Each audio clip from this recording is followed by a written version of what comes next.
Baik, kita akan melanjutkan dengan membuat sitasi secara otomatis dan kemudian nanti kita akan membuat daftar pustaka juga secara otomatis. Yang pertama, kita akan memasukkan satu buku referensi pada kalimat terakhir di subbab 2.1 dan yang akan kita sitasi adalah satu buku referensi berikut. Maka yang kita lakukan adalah meletakkan kursor pada bagian mana sitasi akan dimunculkan, yaitu pada bagian akhir dari kalimat ini. Caranya bagaimana? Kita pilih menu tab, kita pilih tab references, mohon maaf, tab references, kemudian pastikan kita sudah memilih stylenya adalah APA, karena ini yang biasa kita gunakan dalam skripsi kita. Setelah itu, kita pilih Insert Citation, lalu Add New Source. Kita tambahkan sumber baru. Nah, di sini kita bisa menuliskan referensi yang akan kita masukkan. Yang pertama adalah jenis referensinya, apakah buku atau jurnal atau laporan.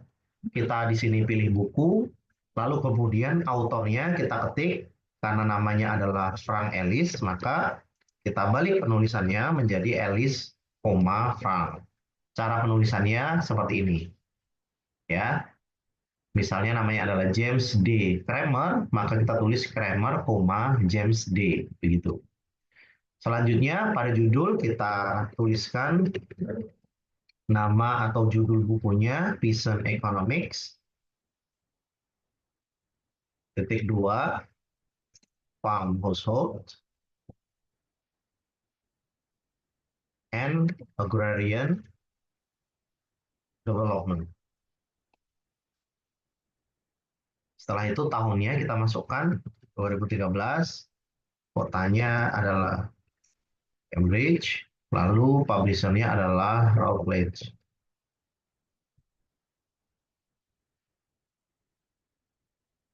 Kalau sudah dipastikan benar, maka kita pilih OK.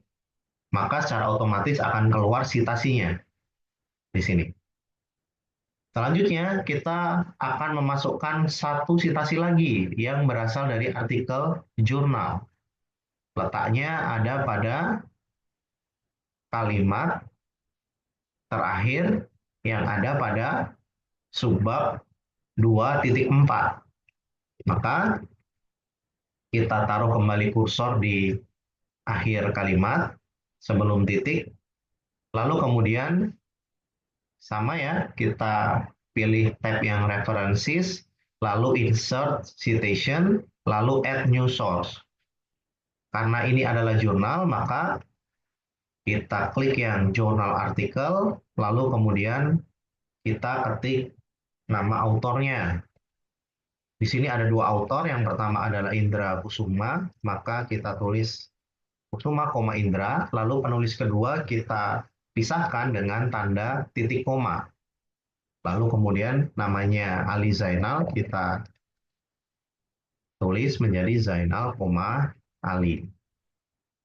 Setelah itu judulnya agak panjang, kita tuliskan, sebenarnya juga bisa di-copy ya. Impact of Water Saving Technology Adoption on Coastal Vegetable Farmers Income in Yogyakarta. Lalu kemudian nama jurnalnya adalah Indonesian Journal of Agricultural Economics.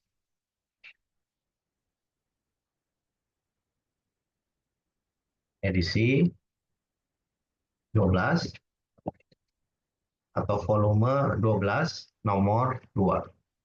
Lalu kemudian tahunnya kita masukkan 2021, halamannya 87 sampai 99. Kalau sudah, maka kita klik OK.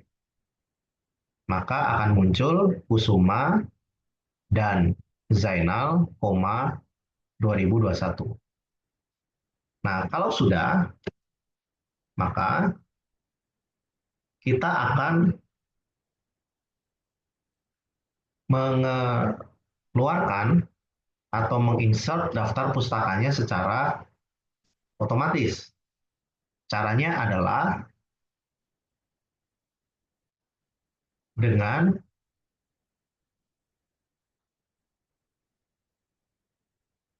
memilih bagian bibliografi, lalu kemudian kita klik yang ada di sini ya. Ada references atau bibliografi. Yang mana? Misalnya kita pakai references, maka kita pilih yang references. Kita klik, maka secara otomatis akan muncul. Kita tinggal hapus heading ini yang ada referensinya karena kita memakai bahasa Indonesia. Lalu kemudian kita atur font-nya.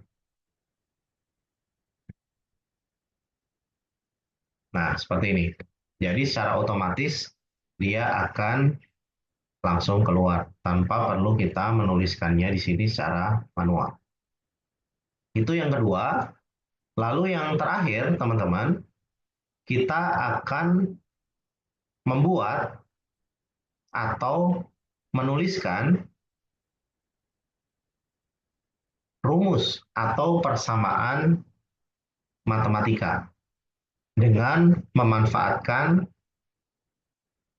menu equation. Sebagai contoh, ini adalah fungsi produksi Cobb-Douglas. Di sini ada Y sama dengan A X1 pangkat beta 1 dikalikan X2 pangkat beta 2 dikalikan X3 pangkat beta 3, lalu ada error term di sini atau galak begitu. Maka cara membuatnya adalah kita memilih menu insert equation. Kita klik maka akan muncul type equation here. Kita klik di sini. Nah, kalau sudah kita ketik saja Y-nya Y biasa, lalu kita pilih sama dengan. Nah, setelah itu kita lihat di sini ada satu variabel yang berpangkat. Maka kita pilih di sini ada banyak pilihan ya, ada fraction, ini adalah pecahan, lalu ada pangkat, script, baik itu pangkat yang di atas maupun yang ke bawah ya, superscript dan subscript, kita sudah bahas kemarin. Lalu kemudian ada akar, ada integral, ada kurung, dan seterusnya. Kita akan membuat fungsi produksi Cobb-Douglas karena ini ada variabel AX1 yang dipangkat, maka kita pilih yang script atau superscript. Lalu karena di atas, kita pilih yang ini di atas. Jadi ada satu variabel yang dipangkat. Tetapi ternyata variabel tersebut dia juga memiliki notasi di bawah, sehingga kita pilih kotak yang pertama, lalu kemudian kita pilih subscript yang ke bawah, sehingga akan muncul untuk notasi bawah, dan pangkatnya pun ternyata ada notasi satunya. Maka kita pilih yang subscript ke bawah lagi, sehingga akan muncul seperti ini. Nah, dari sini tinggal kita tulis A, E, lalu kemudian satunya di bawah, pangkatnya adalah beta. Beta kalau tidak ada di keyboard, kita bisa mencarinya pada menu ini. Kita cari apakah ada beta, di operation tidak ada, maka kita cari di basic math, apakah ada. Kalau ternyata ada di sini, ini bisa dipilih ya. Pada basic math ada beta di sini. Maka kita klik, maka akan muncul beta. Lalu kita tulis notasinya 1. Sama, berikutnya adalah X2, karena ini berpangkat, maka kita juga pilih yang superscript terlebih dahulu, lalu kemudian bagian variabelnya memiliki notasi di bawah, pangkatnya juga memiliki notasi di bawah. Maka kita buat lagi seperti ini, X2, dia berpangkat beta, ada di sini ya, kita pilih, lalu 2. Selanjutnya kita bawa ke kanan, lalu kemudian kita buat lagi untuk X3 pangkat beta 3 dengan equation sama, kita pilih subscript, lalu kita pilih yang pangkat, lalu variabelnya memiliki notasi di bawah, pangkatnya juga memiliki notasi di bawah, lalu kemudian kita ketik X3 beta 3. Lalu diakhiri dengan error term atau galat, yaitu pangkat ya, berarti ada di script, lalu kemudian kita pilih yang pangkat. Pangkat, kecil ya, pangkat U. Nah, dari sini maka sudah jadi notasi kita. Ini adalah penulisan equation yang benar. Nah, selanjutnya kita akan mencoba membuat yang kedua. Ini adalah rumus elastisitas. Ada variabel X, ada variabel Y. Sama kita pilih insert, lalu kemudian kita pilih yang equation. Kita klik pada bagian type equation here. Lalu kita bisa lihat di sini, pada dasarnya di sini ada variabel E atau elastisitas dari XI. Jadi variabel X notasi I gitu. Nah, dari situ kita pilih equation, lalu kemudian karena ini ada notasi ke bawah, kita pilih ya. Lalu kemudian X-nya juga ke bawah. Sehingga ada beruntun ketiga, seperti ini. 3 kotak yang turun ke bawah. Kita klik E, lalu X besar ya, X, lalu I. Lalu kemudian kita sama dengan seperti biasa. Nah, selanjutnya di sini kita lihat ada pecahan atau fraction, maka kita pilih yang pecahan. Kita pilih, kemudian di atasnya dia ada tanda delta. Kita cari di basic math, ada di sini ya. Kita pilih delta, ini adalah delta Y, lalu yang di sini ternyata dia ada notasinya ke bawah. Maka kita pilih yang subscript, dan subscriptnya 2 kali. Karena ada 3 bertumpuk. Maka kita pilih dulu delta, kemudian delta dari XI. Oh, ini sebenarnya tidak ya. Jadi kita hapus saja, kita ulang. Kita pilih subscript sekali, lalu kemudian ini langsung delta X. Nah, X apa? XI. Jadi cuma 1 ya. Lalu kemudian dikalikan. Dikalikan itu memakai titik. Maka kita pilih equation, kita cari titik.